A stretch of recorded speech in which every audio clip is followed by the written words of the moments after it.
دھونی کو کون نہیں جانتا، پر ان کی کامیابی کے پیچھے چھپی داستان کو بہت ہی کم لوگ جانتے ہیں۔ وہ بھی دوسرے بہت سے لوگوں کی طرح ایک غریب فیملی میں پیدا ہوا۔ اس کا باپ کرکٹ گراؤنڈ کی حفاظت کرتا تھا اور رات کو کرکٹ گراؤنڈ میں جا کر پانی لگایا کرتا تھا۔ وہ بچپن میں ہر کھیل میں حصہ لیا کرتا، پر کرکٹ کھیلتے ہوئے اسے اپنے اصل شوق اور قابلیت کا پتہ چلنے لگا۔ اس نے اپنا سفر شروع کرنے کے لیے ایک لوکل کرکٹ کلب جوائن کر دیا۔ کیونکہ وہ بہت زیادہ قابل تھا، اس لیے اس کی قابلیت کسی سے بھی چھپی نہ رہ سکی۔ تاہم وہ ایک غریب فیملی سے تھا، اس لیے کھیل کے دوران اخراجات کی وجہ سے اسے بہت سی مشکلات ہوئی۔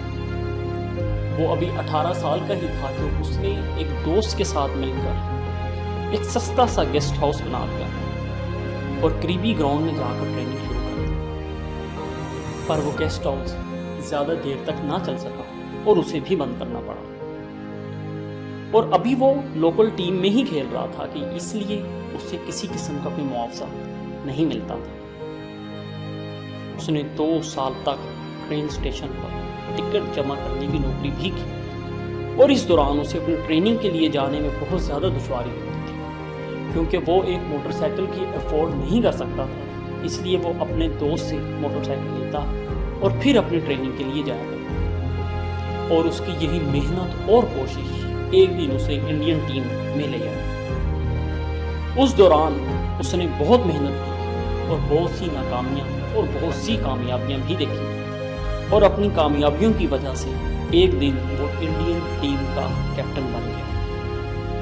اپنی کیپٹنسی کے دوران اس نے بہت سے ریکارڈز اپنے نام کیے۔ وہ انڈیا کی طرف سے ICC کے تمام انعامات جیتنے والا کپتان بن گیا، اور آج انڈیا میں دھونی کو کیپٹن کول کے نام سے جانا جاتا ہے۔ اس کہانی سے ایک سبق ملتا ہے کہ آپ کو چیمپئن بننے کے لیے خود پر یقین ہونا چاہیے۔ کوئی آپ پر یقین کرتا ہے یا نہیں، اس سے کوئی فرق نہیں۔